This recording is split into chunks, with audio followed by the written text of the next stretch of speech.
Tapi Ustaz, bagaimana dengan orang yang menentukan satu Ramadan dengan hisab, dengan hisab ya. Saya baca-baca buku para ulama ya. Semuanya mengatakan ijma ya. Nukilan ijma dari berbagai mazhab bahwasanya menentukan satu Ramadan dengan hisab tidak dianggap. Karena yang menjadi patokan adalah ru'yatul hilal, terlihatnya hilal, bukan wujudnya hilal. Tapi memang khilaf muncul belakangan. Sebagian ulama di zaman belakangan kemudian mengatakan bahwasanya boleh dengan hisab karena yang penting hilal itu ada. Maka dari sini kita tahu ada pendapat yang mengatakan menjadi patokan adalah wujudul hilal. Yang penting hilal itu ada. Terlihat enggak terlihat bukan urusan. Nah, mengetahui adanya hilal di antaranya dengan metode hisab dan hisab akurat. Sehingga kemudian sebagian mereka dan di tanah air kita pun ada yang berpendapat demikian. Sampai saya baru baca kemarin ada yang mengatakan meskipun 0,1 derajat di atas ufuk ketika matahari sudah terbenam, maka dianggap satu Ramadan besok. Baik, pendapat ini wallahu alam bisawab kurang kuat. Pertama menyelisih ijma. Kalau sudah ijma kita harus ikut ijma. Yang kedua menyelisihi nas dari Nabi sallallahu alaihi wasallam mengatakan kalau ada awan menghalangi kalian dari hilal, artinya hilalnya ada tapi tidak tertutup oleh awan, maka sempurnakan bulan Sya'ban 30 hari. Sehingga yang menjadi patokan bukan adanya hilal tapi terlihat atau tidak. Terlihat atau tidak. Kemudian para ulama sepakat kalau hilal, para ahli hisab sepakat kalau hilal terlihat di atas cakrawala, misalnya 2 derajat atau di bawahnya 1 derajat di atas cakrawala, maka tidak mungkin terlihat oleh mata. Jadi kalau kita mau lihat hilal itu kan, ini misalnya garis cakrawala, matahari terbenam. Begitu matahari terbenam, baru bisa terlihat hilal. Hilal 1 derajat berarti begini. Kalau 2 derajat semakin di atas cakrawala. 3 derajat, 4 derajat semakin tinggi. Dan semakin tinggi semakin besar hilal tersebut. Begitu dia muncul 1 derajat, dia tenggelam. 2 derajat, kalau 2 derajat tenggelam. 3 derajat. Mereka ahli falak mengatakan kalau 1 derajat, 2 derajat tidak mungkin terlihat. Kenapa? Meskipun ada dia sangat tipis dan dia tertutup dengan sisa cahaya matahari yang baru tenggelam.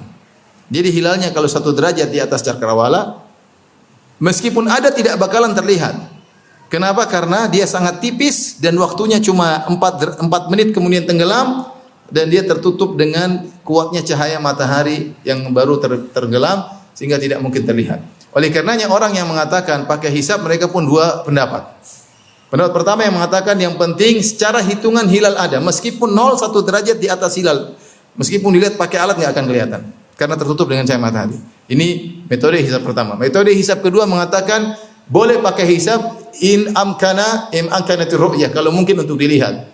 Mereka bilang kalau kita hitung hilal 3 derajat, 4 derajat kita anggap besok 1 Ramadan. Tapi kalau di bawah 2 derajat enggak dianggap. Artinya tetap mereka menggunakan ru'yatul hilal, kemungkinan bisa dilihat. Karena kalau hilal di bawah 2 derajat sulit untuk dilihat. Allah alam bisawab, kita mengikuti pendapat jumhur dan itu dipraktikkan oleh pemerintah kita alhamdulillah. Oleh karenanya kita tinggal tunggu saja pengumuman dari apa? Menteri Agama ya. Tunggu aja pengumuman dari Menteri Agama kapan Ramadan karena mereka punya tim untuk melihat hilal ya. Kalau sudah diumumkan maka kita Ramadan, kalau tidak maka tidak Ramadan. Kalau ada yang memaksakan bahwa yang penting hilalnya ada, kita bilang untuk masalah ini ada namanya hukum syar'i dan ada namanya hukum waqi'i, hukum kenyataan. Terkadang hukum kenyataan tidak bisa menimbulkan hukum syar'i. Contoh, masalah solat gerhana. Yang menjadi patokan apa? Kita lihat gerhana. Kata Nabi, fa in ra'aitum dzalik. Kalau kalian lihat gerhana, maka salat gerhana. Artinya seandainya terjadi gerhana tapi tidak terlihat, tertutup oleh awan atau gerhana terlihat di kota lain di kita enggak perlu salat gerhana. Meskipun gerhananya ada tapi tidak terlihat, misalnya gerhana gelap atau mendung sehingga tertutup benar tidak kelihatan, maka tidak perlu salat. Karena salat gerhana terkait bukan adanya gerhana tapi terlihat atau tidak. Ini contoh. Jadi kenyataan berbeda dengan hukum syar'i. Contoh lagi apa? Contoh misalnya hukum merajam orang yang berzina. Kalau ada orang berzina, ketahuan secara kasat mata ada yang ketangkap basah, syaratnya agar orang berzina ini dihukum apakah dirajam atau dicambuk harus ada 4 saksi mata yang melihat Si A berhubungan dengan si B, maksudnya ember masuk sumur, harus semuanya melihat tempat orang tersebut. Kalau cuma 2 orang yang lihat kemudian lapor, saksinya kurang 2, 2 ini dicambuk. Padahal kenyataannya terjadi zina atau tidak? Tapi hukum kenyataan berbeda dengan hukum syar'i.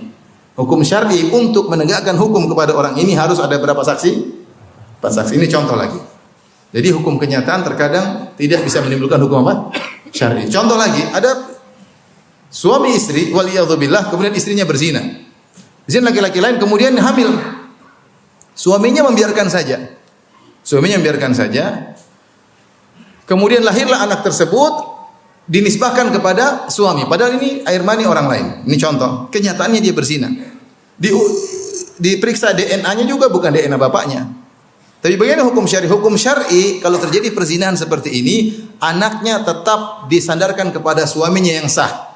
Rasulullah SAW berkata, wal waladu lil firash walil ahiril hajar. Kalau terjadi perzinahan, kemudian ada anak sementara suaminya tidak menuntut cerai, ya, suaminya memaafkan misalnya, maka anak tetap disandarkan kepada sang suami, yang suami resmi. Adapun yang berzina tidak dianggap sebagai bapak, meskipun DNA-nya sesuai dengan DNA lelaki pezina tersebut. Ini hukum syar'i. Kemudian misalnya bapaknya meninggal, kemudian anak ini dapat warisan enggak? Dapat. Seandainya kakak-kakaknya protes, Pak Hakim ini bukan adik kita, buktinya kita periksa DNA bukan DNA bapak kita, tidak berlaku. Hukum syar'i beda dengan hukum apa? Kenyataan. Paham? Nah, sama seperti saya bicara tentang masalah hilal. Hilal mungkin secara kenyataan ada, tapi kita punya hukum syar'i. Kalau mau puasa harus terlihat. Kalau enggak terlihat tidak puasa.